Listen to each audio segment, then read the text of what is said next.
मेरी बहन आज फिर गुमसुम थी। उससे उठा भी नहीं जा रहा था और रंगत ऐसी हो जैसे कि हल्दी। मैंने अपनी जुड़िया बहन की तरफ देखा तो वह फौरन मुझसे आंखें चुरा गई।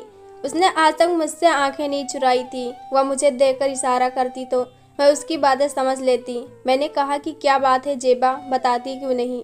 क्या अब्बा ने कुछ कहा है? मेरी बात सुनकर उसके होठों से सिसकी निकली जिसमें मेरे दिल को धक्का लगा था। मेरा शक यकीन में बदल गया था।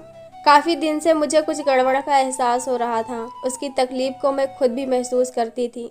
शायद जुड़वा ऐसे ही होती हैं, लेकिन मैं सोच चुकी थी कि आज मुझे क्या करना है। इसलिए मैंने अपने कपड़े जेबा को पहनाए और दूध में नींद की गोली मिलाकर उसे सुला दी और खुद उसका लिबास पहनकर उसकी जगह पर सो गई।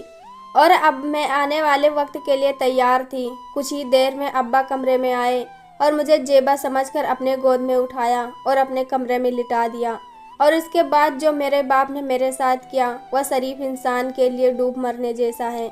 और मेरा बाप तो इंसान ही नहीं था। मैं और मेरी बहन जेबा दोनों जुड़वा बहन थी।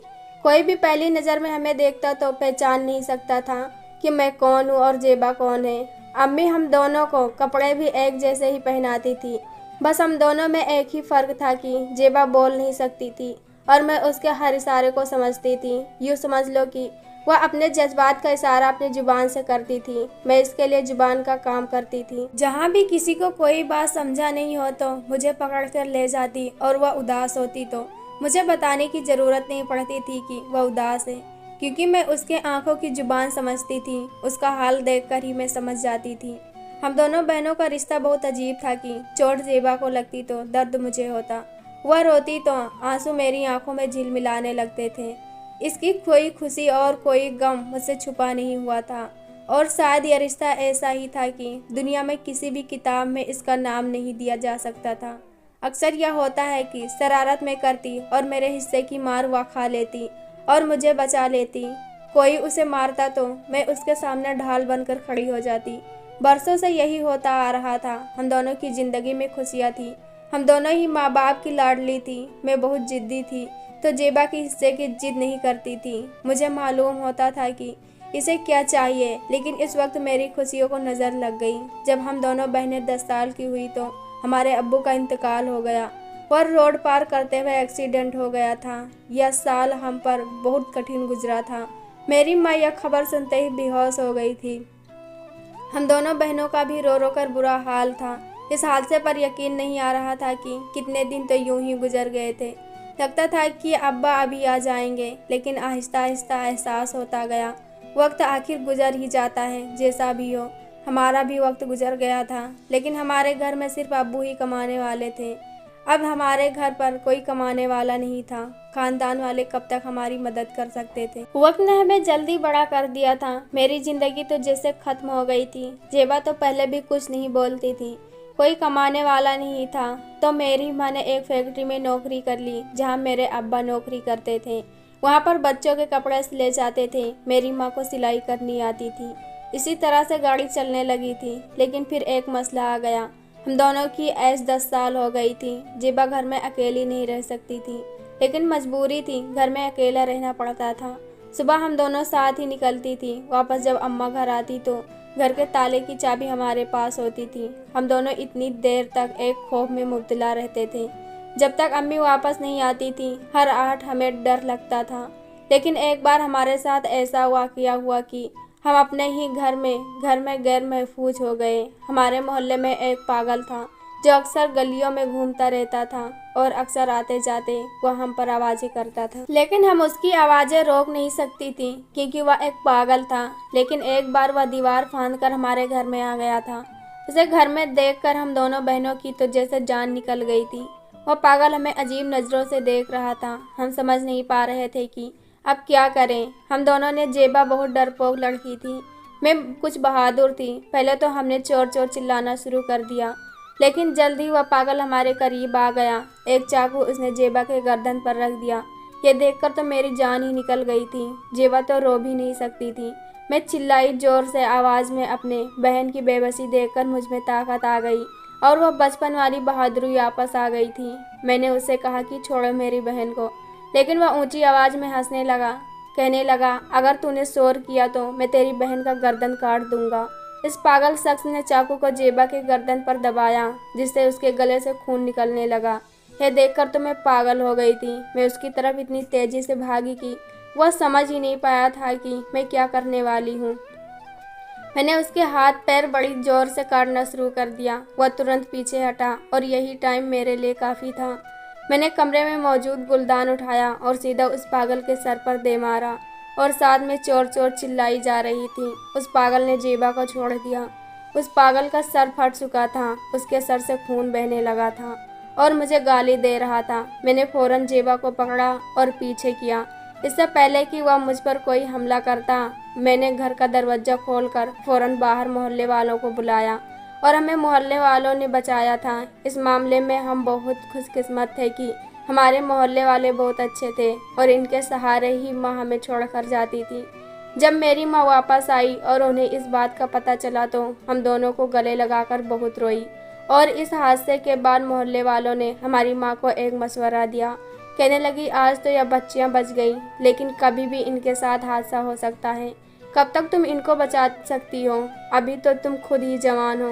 तभी से मेरी माँ हम दोनों के लिए बहुत परेशान रहने लगी। इसीलिए जिस फैक्ट्री में वो काम करती थी वहीं पर एक काम करने वाले से शादी कर ली। शायद अम्मा को यह फैसला ठीक लगा था। शादी के बाद हमारा सौतेला बाप भी हमारे ही घर रहने लगा था, क्योंकि इसके आगे पीछे कोई नहीं था। वह इसी फैक्ट्री में काम करता था और वहीं रहता था। मेरी माँ से शादी के लिए इसलिए तैयार हो गया था कि उसे एक घर मिल जाएगा और मेरी माँ को भी एक सहारे की ज़रूरत थी। तो इन दोनों ने अपनी अपनी ज़रूरत को पूरी करने के लिए एक दूसरे से शादी कर ली और हमारा दूसरा बाप पहले ही दिन हमसे घुलने मिलने की कोशिश करने लगा। हमसे बहुत प्यार से बात करता और शहर बेटी जेबा बेटी कहकर पुकारता। हमसे यूँ प्यार करता जैसे हम दोनों इसकी सगी बेटियां हैं। लेकिन न जाने क्यों मुझे उसके इस अजीब सी कैफियत नज़र आती थी। मेरी माँ इस बात से सुकून हो गई थी कि जेबा भी उनसे घुल मिल गई थी। अब अम्मी यह काम करती कि सुबह से 12 बजे तक फैक्ट्री में काम करती और 12 बजे से शाम तक हमारा सौतेला बाप स्वीट लगाता। इसलिए हमारे घर में बहुत सारी सहूलतें आने लगी थी। मम्मी के शिफ्ट के टाइम हम स्कूल में होती और अब्बा के शिफ्ट के टाइम मम्मी हमारे साथ होती। यह बात हमारे लिए बहुत ही इत्मीनान का था। वक्त यूं ही गुजरने लगा था। हम दोनों बहनों ने इंटर फाइनल कर लिया था। इन्हीं दिनों मेरी माँ बीमार रहने लगी और इन्होंने काम पर जाना छोड़ दिया था। अम्मी की कोशिश थी कि हम दोनों बहनों की शादी कर दें, लेकिन मसला यह था कि जेबा बहुत खूबसूरत होने के बावजूद इसलिए ठुकराई जाती थी कि क्योंकि वह बोल नहीं सकती थी और जेबा का आने वाला रिश्ता मुझे पसंद करके चला जाता था और मैं भी इनकार कर देती थी कि जो जेबा को पसंद नहीं करेगा मैं भी उससे शादी नहीं करूँगी। और मेरी एक शर्त थी कि पहले जेबा की शादी होगी फिर मेरी शादी होगी। मेरी वालिदा हम दोनों की वजह से बेहद परेशान रहने लगी थी।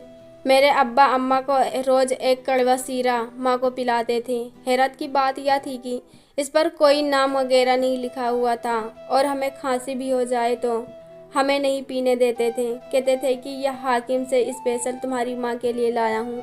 मेरी माँ उसको पीकर ठीक होती थी कि इसके और भी बीमार होती चली गई। एक बार तो खांसी के साथ मेरी माँ को खून की उल्टियाँ होने लगी। तभी हम अपनी माँ के साथ हॉस्पिटल गए। उससे पहले तो हमारा बाप हमको हॉस्पिटल नहीं ले जाता था, अपने साथ खुद ही दवा ले आता था। लेकिन शायद हमें बहुत देर हो गई थी। मेरी माँ को कैंसर था और वह मुझे छोड़कर भी जा चुकी थी, लेकिन मरने से पहले मुझे एक वादा करके गई थी। अब हम अपने सौतेले बाप के साथ रहते थे। मेरी बहन को बहुत धक्का लगा था। मैंने ही उसे इस कड़े वक्त में संभाला था।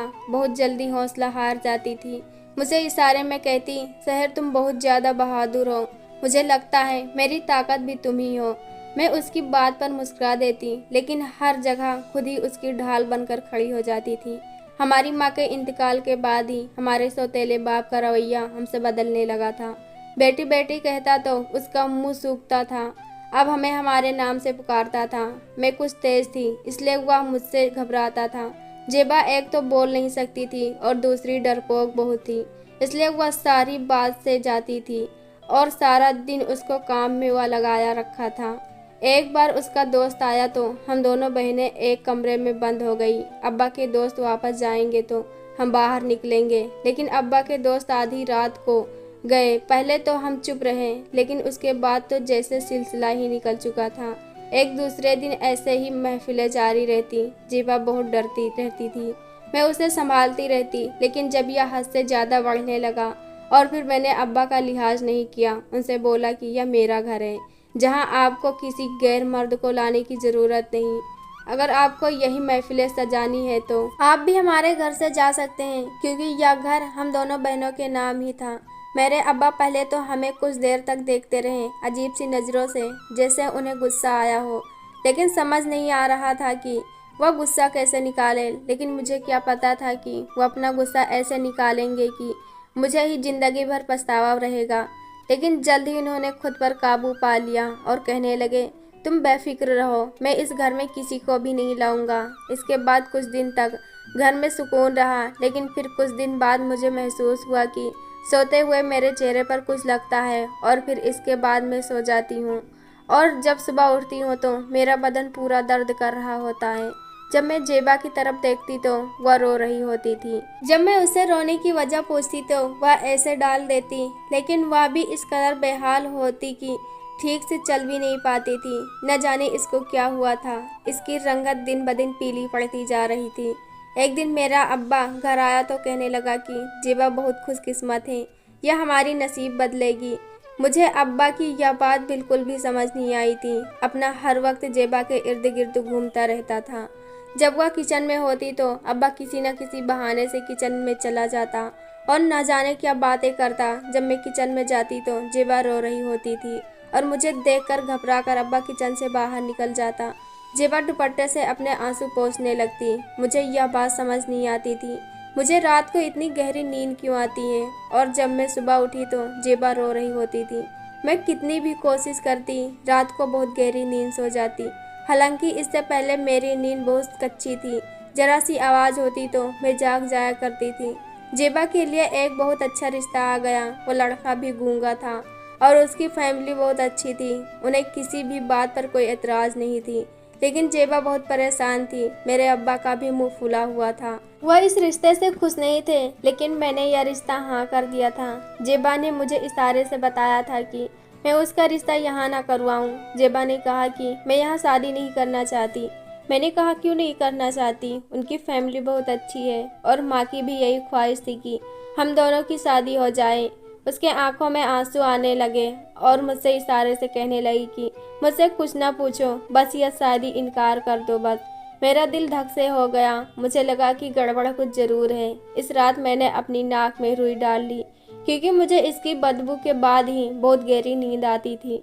रात को मैंने जेबा से कहा कि वह मेरे कपड़े पहने और मैं उसके कपड़े पहनकर सो जाऊं। जेबा से मैंने ऐसा कहा तो वो मेरी बात मान गई और वैसे भी हम दोनों एक दूसरे के कपड़े पहनते रहते थे, इसलिए उसने मुझसे कोई जिद नहीं की। रात को मेरे बाप ने जेबा को नींद की गोली खिला दी और जब वह नींद में सोने लगी तो उसे अपने बिस्तर पर सुला दिया। मैं सच जानना चाहती थी कि जेबा की आंखों में मैं देख रही थी मेरी बहन किसी तकलीफ में थी। इसका मुझे अंदाजा हो चुका था और मैंने इसका हल भी निकाल लिया था। वही हुआ जिसका मुझे शक था। हम दोनों की शक्ल मिलती जुलती थी, इसलिए अब्बा मुझे उठाकर अपने कमरे में ले गया और जेबा को एक रुमाल सुखा दिया। मैं खामोश रही ताकि इन्हें मालूम ना हो कि मैं शहर हूँ। मेरे होश तब उड़े जब उसके कमरे में एक जवान मर्द दाखिल हुआ और अब्बा को अच्छी खासी रकम दी।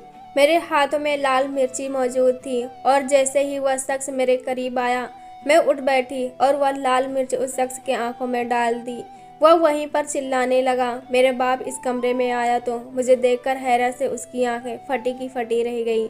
मैंने अब्बा को बहुत बुरा भला कहा और ऐसा हंगामा मचाया। सारे मोहल्ले के लोग इकट्ठा हो गए और पुलिस भी आ गई थी, जो कि हमारे मोहल्ले वालों ने बुलाया था और उसको पकड़कर पुलिस के हवाले कर दिया था। पुलिस वाले में एक मेरी सहेली का भाई भी था, जिसने हम दोनों बहनों को अपने घर ले गया था। दोस्तों, यह कहानी कैसी लगी कमेंट बॉक्स में ज़रूर बताएं। वीडियो को लाइक करो, चैनल को सब्सक्राइब करो। हम ऐसी कहानी आपके लिए लाते रहेंगे। धन्यवाद।